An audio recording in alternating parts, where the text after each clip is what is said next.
T-minus 15 seconds. 10, 9, 8, 7, 6, 5.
Power and telemetry nominal. As you can see, Falcon 9 has had a successful liftoff from pad 39A.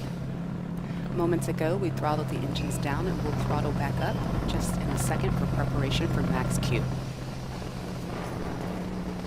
Max Q stands for maximum aerodynamic pressure, which are the highest stresses that the vehicle will see during ascent.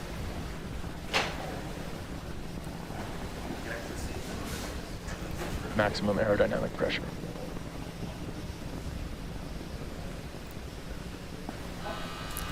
Now coming up in about a minute, we will have 3 events happening back to back. First is main engine cutoff, or MECO.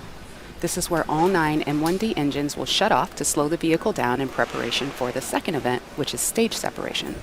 This is where the second stage will separate from the first stage, with stage 1 making its way back down to Earth for landing, and stage 2 kicking off that third event that I mentioned, which is SES1, or second engine start 1. This is where the MVAC engine will light up and propel the second stage along with the Starlink satellites to orbit.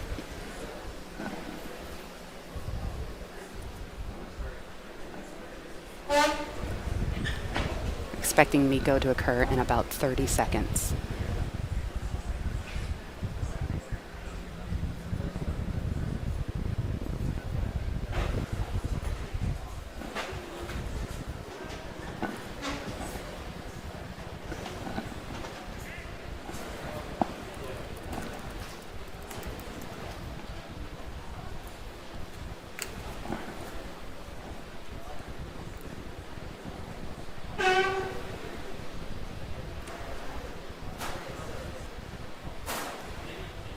MECO. Stage separation confirmed.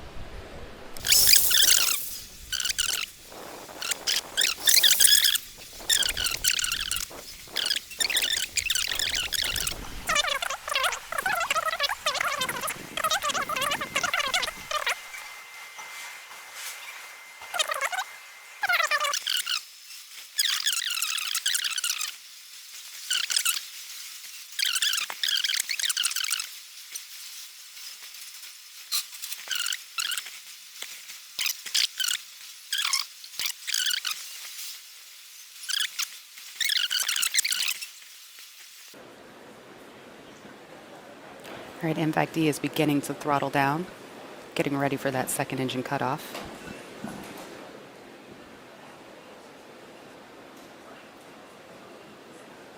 Stage 1, landing burn, start up. Entering terminal guidance. All right, that landing burn has started. Let's see if we can see the plume in the view from the drone ship.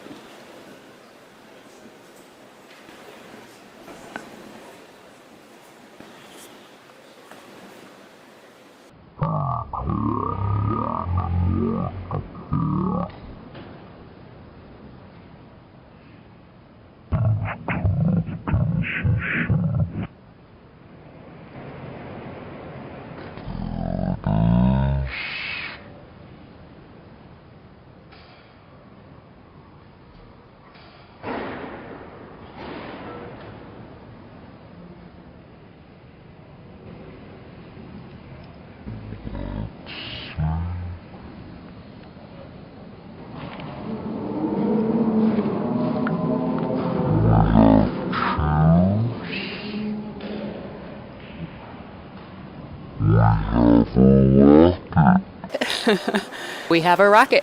A rocket. A rocket. Awesome. This is the 4th landing for this booster. And as you can hear, everybody here is super stoked to see it there. It's great. Gorgeous day.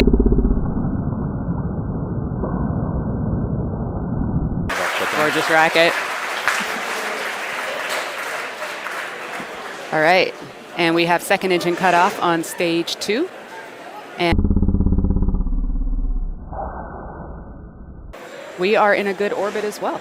Nominal orbital insertion. All right, so now stage 2 is going to coast in this orbit for a few minutes. And during this time, the stage will actually start to spin around its central axis, which gives the Starlink satellites the momentum that they need in order to space themselves out over time after they deploy.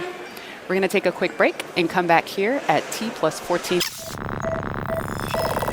Over time, they're going to open up their solar array, and over the next, oh, there they go. All right, that's those 60 Starlink satellites. Look at that cool glow around them. Wow.